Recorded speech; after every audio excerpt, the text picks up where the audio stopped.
What's up, guys? Welcome back to Weekly Weird News.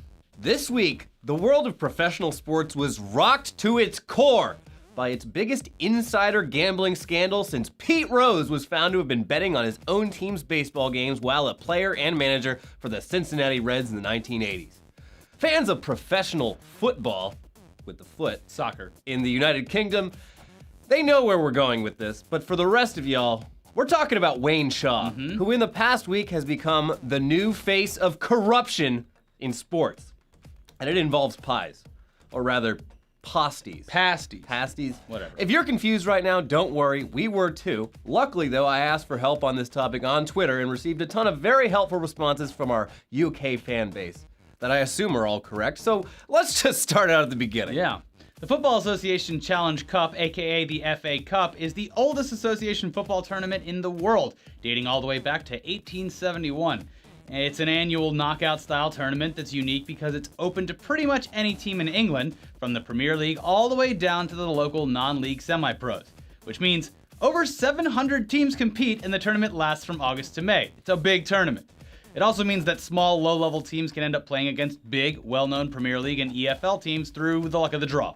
They usually get destroyed, but every year there's a few surprise upsets. It's kind of like when the US played France in American football. Yeah, Really creamed them. we did. It would have been great for them if they won though. Yeah, But sure. Whatever. Anyway, that was the case this year for Sutton United, a ragtag team of semi-professional players with day jobs, just playing for the love of the sport, who usually compete in the National League, which is the fifth tier of English football after the Premier League, the Championship League, League One, and League Two. So they're not really a big deal at all. Or at least they weren't until last month when they were matched up against Leeds United, a Championship League team ranked 83 places ahead of Sutton, and they managed to actually win, making them one of the final 16 teams in the tournament and lining them up for their next match against Arsenal, the fourth-ranked team in all of English football. Sutton had become the type of underdog Cinderella story that sports fans love, like the Jamaican bobsled team in the movie Cool Runnings, and in real life as well, and like the Cleveland Indians in major league movies and also in real life. News reports loved pointing out how Sutton's home field had a leaky roof and that their manager worked for free and liked to vape on the sideline, and that they all liked to get shit-faced after matches. But more than any of that, backup goalkeeper Wayne Shaw, aka the roly-poly goalie, became an overnight meme thanks to the fact that he's 46 years old, weighs 280 pounds, and likes to eat and drink on the sidelines during matches. He's a real bloke. Now, to be clear, Shaw's role on the team's roster is mainly ceremonial. Yes, at every game he does stand on the sidelines in full uniform, ready to step in as goalkeeper if something happens to their starting keeper, but that's just because regulation requires it. His role at the team is actually mainly to coach the starting goalkeeper, help out with practice drills, and cover a variety of odd maintenance jobs around Sutton's home field, like groundskeeping and cleaning trash from the bleachers. He's just a regular guy who loves the sport and loves his team, and he's put his blood, sweat, and tears into it. Which is why Wayne Shaw, in all of his 46-year-old, 280-pound glory, is the perfect meme personification of Sutton's unlikely journey into the spotlight. But as we saw here in the States last year with Ken Bone, the journey of the everyman is treacherous, and it can fall apart just as quickly as it began. At Sutton's match against Arsenal this past Sunday, Sutton was knocked out of the FA Cup, losing 2-0, which is sad but not really shocking. The fact that they made it as far as they did, that's a victory in itself. However, this was all soon overshadowed by scandal. You see, before the match, Sun Bets, the gambling division of the Sun tabloid newspaper, had opened up betting on whether or not Wayne Shaw would eat a pie live on air during the Sutton Arsenal match, setting the odds at 8-1. And sure enough, 82 minutes into the match, Wayne Shaw was seen on camera standing on the sidelines chowing down on a pie. Now, side note, sports betting and gambling in general is pretty heavily regulated here in the land of the free. So So betting on whether or not a person will eat a pie is pretty absurd to us. But apparently over in the UK, you can just bet on anything.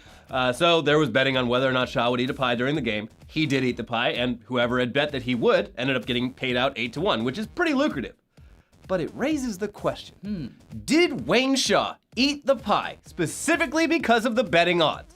Did he gamble on himself? Did he tell other people that he would definitely be eating a pie?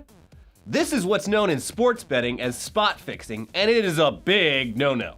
At the very least, the Football Association was now forced into an awkward situation where they were now obligated to investigate this absurdity, though Shaw made the whole thing very easy for them. Immediately following the match, he said, "A few of the lads said to me earlier on, 'What is going on with the 8-1 about eating a pie?' I said, 'I don't know. I've eaten nothing all day, so I might give it a go later on.' When asked if he knew of anyone who had placed a bet on him eating a pie, he said, 'I think there were a few people. Obviously we, Sutton's players, are not allowed to bet. I think a few of the mates and a few of the fans. It was just a bit of banter for them. It is something to make the occasion as well, and you can look back and say it was part of it, and we got our ticket money back.'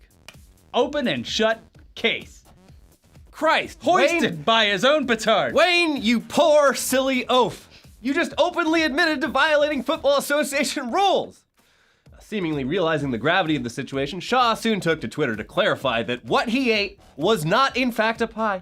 It was a pasty. Pasty, whatever. Which is a what now? A what? Okay. Nuclear. So this may confuse a lot of you outside of the UK, but over there, pies can be sweet or savory. As long as it's baked in a pie crust, it's a pie, whether it contains meat and vegetables or sugar and glaze. A pasty, pasty, also known as a teddy oggy, is a type of pastry originating in Cornwall that's filled with meat and vegetables. It's similar to empanadas from Central and South America. So is it a type of pie or something else entirely? Well, that's a hotly debated issue. For example, at last year's British Pie Awards, a pasty ended up taking home the top prize, prompting outcry from the purists of the hardline pie community who did not take kindly to being infiltrated by the alt pie. However, the chairman of the British Pie Awards did insist that pasties are simply a subsection of pies, so... Another open and shut case. Yeah. So the pasty defense doesn't seem to hold up. And in the days that followed the pie incident, it continued to be the headline news in British tabloids, particularly The Sun, who, as you'll recall, were the ones that set up the bet in the first place. They also had been Sutton United's sponsor for the match against Arsenal. You think maybe The Sun set up the pie bet knowing exactly how it would play, taking advantage of poor Wayne Shaw? No. The Sun? No, they'd never do that. The Sun is a respected, ethical newspaper, much like Tugs is a respected, ethical video game, journalistic, and it's the best. It is the best. The Sun is real news. In any case, Sutton's Cinderella story was now overshadowed by what was dubbed Piegate, and on Wednesday, Shaw agreed to resign from Sutton, the football club he'd been with for years, from their darkest times up to their greatest moment. Sad. And we get it. Sutton doesn't want their crowning achievement to also be plagued by scandal. It's another PewDiePie. Yeah. But this is just hashtag sad for Wayne Shaw. The poor guy probably didn't even understand the complexity and seriousness of insider sports betting, because why the hell would he? A month ago, Sutton was just another team of low-tier, non-league semi-pros destined to be cannon fodder for a Premier or Championship League team. Suddenly, he's cast into the spotlight and he becomes simultaneously a laughingstock and a folk hero, and there's even sports betting on him despite getting zero time in the field? Well, fuck it, I will eat the pie, and hell, I'll tell some of my working class drinking buddies to throw some of their meager earnings at it for a nice modest payday. What is the harm? It's just a bit of banter. There you go. But what if he'd instead decided to intentionally not eat a pie during the game? The payout wouldn't have been as lucrative, but in either case, as soon as Sun Bets made pie eating something you could bet on, Shaw was fully in control of what would happen, unlike most spot bets that rely on things happening in a game mostly by chance. Damned if you do, damned if you don't. But what's most annoying about all of this is that professional soccer across the world is absolutely plagued with corruption, including illegal gambling involving millions or even billions of dollars. In 2015, the FBI and IRS here in the US indicted and arrested several key individuals from FIFA for charges like wire fraud, racketeering, and money laundering, putting FIFA in the same category as the fucking mafia. But we're supposed to just take the case of big bad Wayne fucking Shaw eating a goddamn pie seriously? Fuck off. Anyway, as sad as this all is for Wayne Shaw, he does have a lot of public opinion on his side. There's, of course, a Change.org petition asking Sutton United to give Shaw his job back, which has around 8,000 signatures as of when we're filming this. British supermarket chain Morrison's has offered Shaw a job as a pie taster, though the compensation here seems to just be a year's worth of pies. That's not bad, though. I mean, I'm sure he wasn't making too much money off of Sutton United, so. Yeah. Shaw's also been offered a modeling gig, saying, quote, "A publication asked if they can photograph me naked. Like, everything off, except a pair of goalie gloves, apparently. They said they'd position me in a way that covers me up. With a little pie down there. If you know what I mean. Little pie. And transatlantic douche nozzle Piers Morgan has offered his support, though that's probably just Piers Morgan trying not to look like a transatlantic douche nozzle. No, he's just trying to attach himself to any story that has See, guys, a I'm little not... bit of attraction. Piers Morgan's a good guy, right? Right? Yeah, I support Wayne Shaw. I'm not an actual piece of shit. The man went up against J.K. Rowling, and what did he think was going to happen? Fuck you, Piers Morgan. Shaw also has his own line of roly-poly goalie chili sauce, which will presumably be seeing a big bump in sales. We should order some. We should. Yeah. Do they do international shipping? Who knows? I'll pay. At the very least, based on our knowledge of Great Britain, Wayne Shaw will almost definitely be a contestant on Strictly Come Dancing within the next year, and will probably get hired as a pie judge on the Great British Bake Off. Oh, we need to do Come Dine With Me with Wayne Shaw. Yeah! Yeah, that'd be great. Yeah, that's the thing. In England and Britain in general, once you achieve just the tiniest bit of fame, you're on the reality circuit for the rest of your life. Yeah, you're it's set, great. and I hope that's what happens for him. Yeah. So hopefully you're going to be fine, Wayne. You're a working class hero. We love you, buddy. Yeah. Well, in much more serious news, and believe it or not, even more bizarre than that news, earlier this month, the brother of North Korean dictator Kim Jong-un was assassinated at an airport in Malaysia after a pair of women sprayed a poisonous substance on his face. Kim Jong-nam had originally been first in line to succeed Kim Jong-il, but had fallen out of favor with his father and been living elsewhere in Asia for several years under assumed identities. He'd also been known to openly criticize North Korea to the press, and in Kim Jong-un's world, that is a capital offense. What's crazy here, though, is that while it was originally assumed that the women who sprayed poison in Nam's face were North Korean agents, that has turned out not to be the case, apparently. One of the women was arrested for murder a few days later, and according to Malaysian authorities, she's just an Indonesian woman who thought that she was involved in a hidden camera prank show. She says that she was paid by someone claiming to be filming a prank show to go up to men at the airport, ask them to close their eyes, and then spray their faces with water, which is about the level of highbrow prank comedy we've come to expect here on YouTube. After she and another woman did this a few times to different random men at the airport, they were asked to do it to another guy, who turned out to be Kim Jong-nam. Yeah. Except this time the water was replaced with a fatal poison. She killed a guy as part of a prank and didn't even realize it. That's the ultimate prank, bro. Yeah.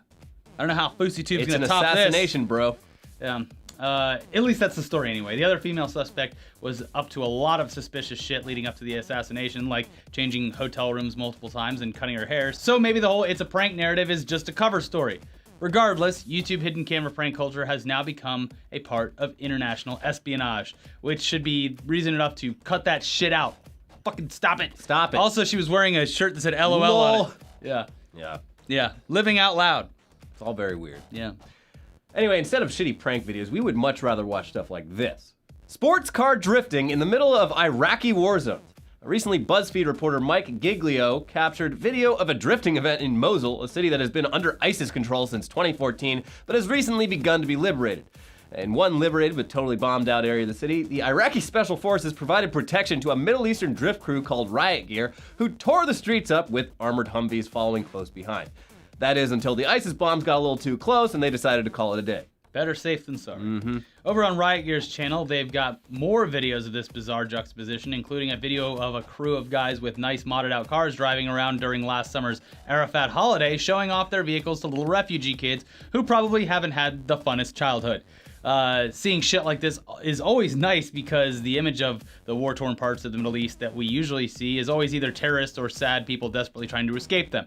It's important to see a side of life there that's a little more relatable, and the one thing that we probably have in common with the Middle East the most is car culture. They love cars. It's pretty much their favorite thing. Yes. I like driving fast and not paying taxes. This is what we heard in Abu Dhabi all the time. Car fanatics over here in the States, though, have to be a little more creative if they want to add the same level of danger to their hobby. For example, a YouTuber called Vexel recently posted a video in which he installs the classic FPS game Doom onto the onboard computer of his Porsche 911, setting the game's input controls to have the steering wheel turn the player, the gas pedal move the player forward, and the gear shifter switch guns. Oh, and the horn fires the gun. He then demonstrates this himself, driving around in his Porsche 911 playing fucking Doom. Great. That would appear to be the case at the very least. We're not sure if we want this to be real or not, but you would hope that it isn't. Most likely isn't. I don't know. It seems to be some really basic compositing. Now allow us to go all Captain Disillusioned here and point out that the footage skips a few frames here to prevent Vexel from having to composite around the passenger side seat as it passes over the screen. Dead giveaway. Although, wait, never mind. His hand passes over the screen multiple times during the demo, so he either saved all of his compositing work for this section, or this is actually real.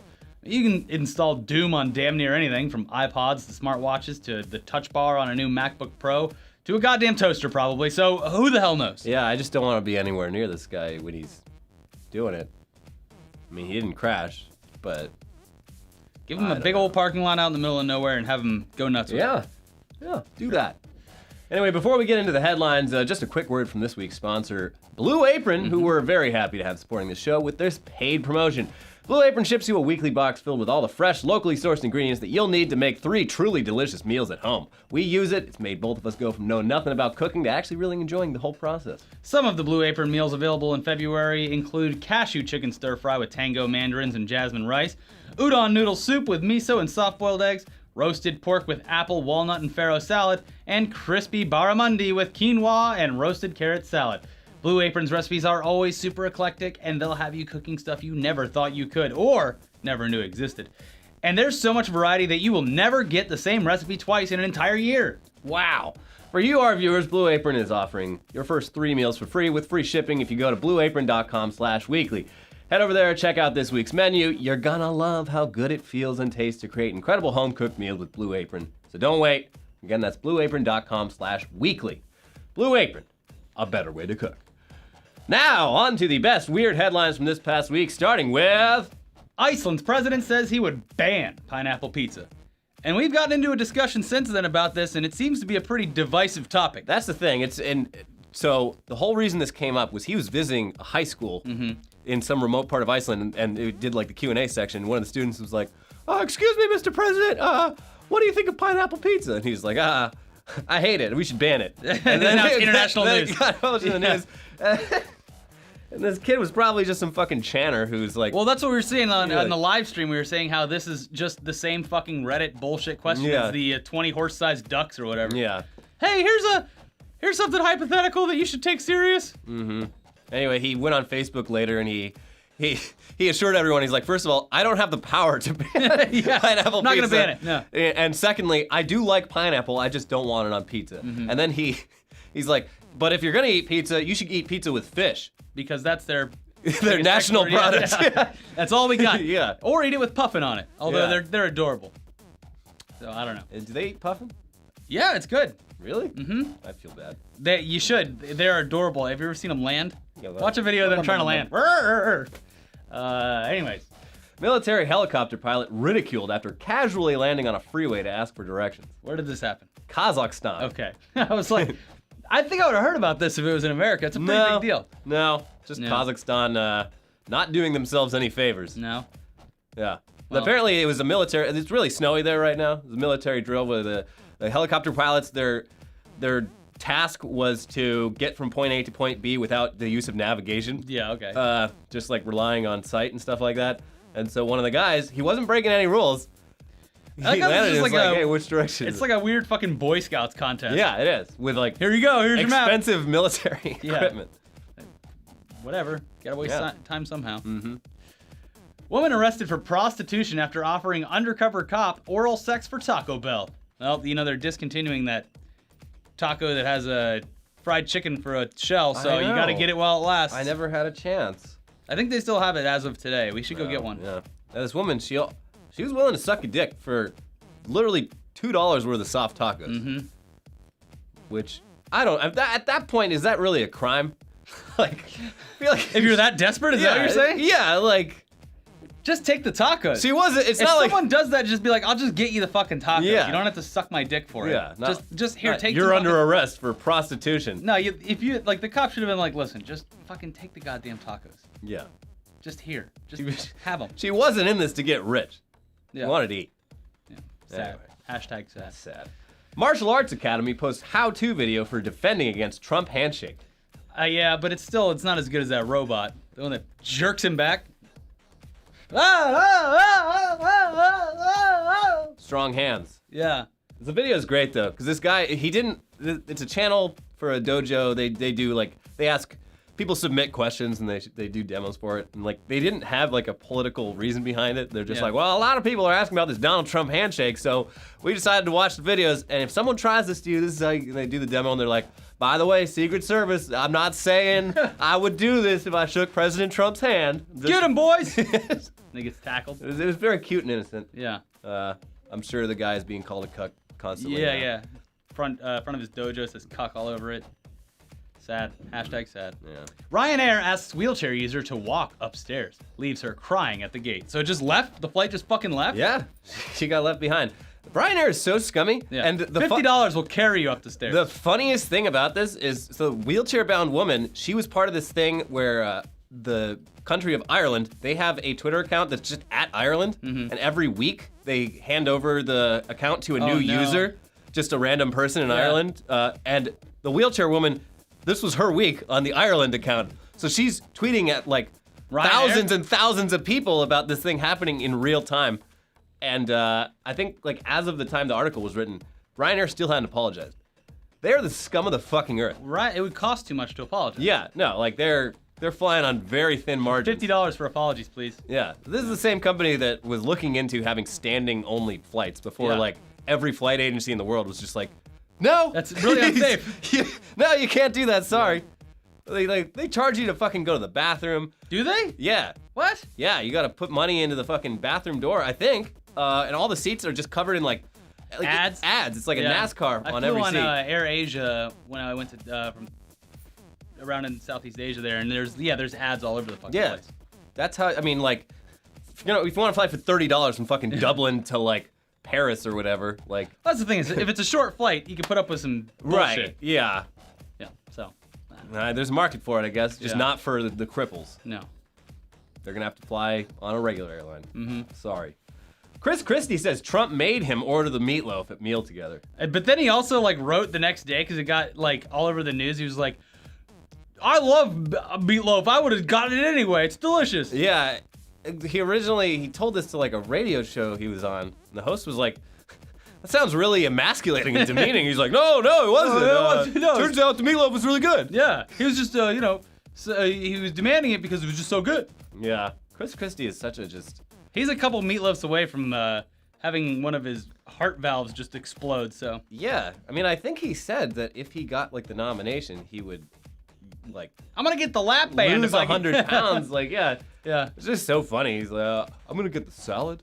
They were with their wives. It's like, honey, you should get the salad. He'll get the meatloaf. Don't let your woman tell you what to do. You'll get the meatloaf. I know you love meatloaf, you fat son of a Chris, bitch. you're gonna have the you meatloaf. Fred Flintstone looking fuck, you get the meatloaf. You can call it whatever you want. Brontosaurus loaf, I don't give a shit. Fred Flintstone looking head ass. Yeah. New Zealand garden gnome thefts fund meth trade. Apparently there's money in it. If you think that of one country that would be super, super into the fact that they own garden gnomes, it would be New Zealand. Yeah. But yeah, it's like apparently you could steal one of these and sell it for like $150, $200 or something like that. The extent of my knowledge with the garden gnome trade starts and stops with that one episode of King of the Hill where Peggy gets really, really into buying lawn gnomes. Yeah. Because they all have little personalities and stuff. Yeah. That's all I know. So I'm assuming that it's a lot of old women that are buying these things. Yeah. But then who is selling, like, is it like a flea market type deal? I don't know. Like, are they pulling up to people on the street? Hey, I found this gnome on the back of off the back of a truck. Yeah, just in a parking lot in the van. Like, hey, we got some speakers. Also, some garden gnomes. Garden gnomes. This one's worth $200, but I'll let it go for $100. Yeah. If anyone ever comes up to you in a parking lot in a van saying they have speakers to sell for real cheap, don't buy them. It's a scam. Yeah. So many people I knew in college fell for that shit.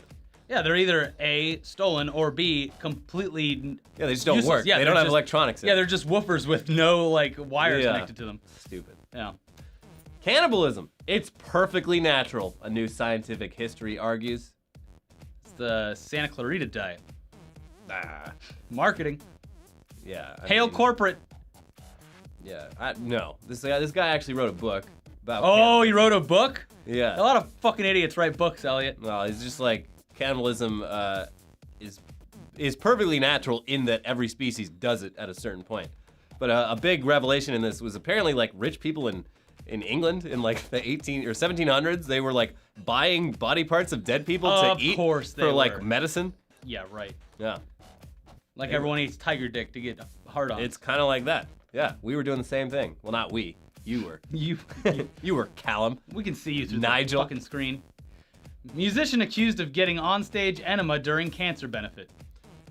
I just saw this headline yesterday, and I was like, I hope there's not video of it, so I'm not gonna click the I don't think anyway. there is. No. At least no one's sharing it. But yeah, it was a cancer benefit for some local person in Houston who's suffering from cancer, and as part of the one of the bands. Was it like Gigi Allen's son? No, it was just like these two artists who were like, one gave him an enema, and then they were like, I don't see why this is a big deal. Like, it's healthy. Oh my god. It's perfectly fine. Anyways, we're the Murder Junkies or whatever the fuck his band name was. Anyway, yeah, it forced everyone like got the fuck out because there was shit all over the stage, and like Yeah. Cancer Girl probably didn't get as much money. Great job, artists. Yeah. Streets should not be named after local heroes in case they are pedophiles, council's told. I mean, Savile Row wasn't named after Jimmy Savile. No, but they, you could see how that would be a mistake. It cost millions like of pounds. Cosby Lane. Yeah, it cost a shitload of money to rename and remove all the Jimmy Savile like monuments and shit around England. So they were just now they're like don't name anything after a famous person unless they've been dead for like 100 years. Yeah, it's like finding out like if you named a library after someone or a road or whatever, and then like it turns out like 50 years later you find out that they like just relentlessly beat the shit out of their wife. Yeah. So like, yeah, you really don't want that as a monument. Although it hasn't stopped the entire education system in the southern United States from naming things after Robert E. Lee. Yeah. Well. Finally, British parrot missing for 4 years returns speaking Spanish. Which is just an adorable story. Yeah. Yeah. Hola. Yes. La cucaracha. ¿Dónde está la biblioteca? And other things. Baño. Yeah. Yeah. These parrots are fucking smart. These African gray parrots. So what, did it just go down to Spain or something? No, this is actually, it was a British guy living in Torrance. Oh. And the bird escaped. They don't know where the bird was for 4 years, but... It went to Spain. No, just someone in Southern California. Oh, I thought you meant like it was in Italy. No, Torrance. Oh, I thought you said Florence. No. So someone in one of the millions of people in Southern California speaking Spanish. It was like next door at someone's house. Yeah, it probably was. Yeah, it didn't go anywhere. Oh, parrot. I don't know how to say parrot. Oh, it's parajo? Is it parajo? I think it's parajo. I don't know. Anyway. You grew up here. You're the one that knows I Spanish. did. I took 4 years of it and don't remember anything. I learned everything I knew about Spanish from the movie Encino Man. Can't forget Spanish if you never really learned it. Yeah. Oh, anyways, that's it for this week's show. But before we go, we do have a favor to ask you guys. Sponsorships and paid promotions are how we make enough money to keep this thing going and keep the lights on. We've been lucky enough to have some great sponsors that we're big supporters of. But in order to keep getting great advertisers on our shows, they need to know a little bit about you, the audience. So we would be eternally grateful to you if you'd go to podsurvey.com/weird-news to take, we'll put it on the screen, to take a quick anonymous survey. Once you do that, you can enter to win a $100 Amazon gift card. Again, that is podsurvey.com/weird-news. We appreciate the help. Check out these videos over here. We have a brand new episode of Tugs, and guess what? It's not on this channel. We're sticking to it. It's on ETC Party Time, where we also have done 2 live streams now. We did one last night for Joking Hazard, the Cyanide and Happiness game. That was fun. Time. You can watch us go from 0 to drunk real quick. Yeah. Check that out. Check out our other episode down here, and we'll see you guys next time.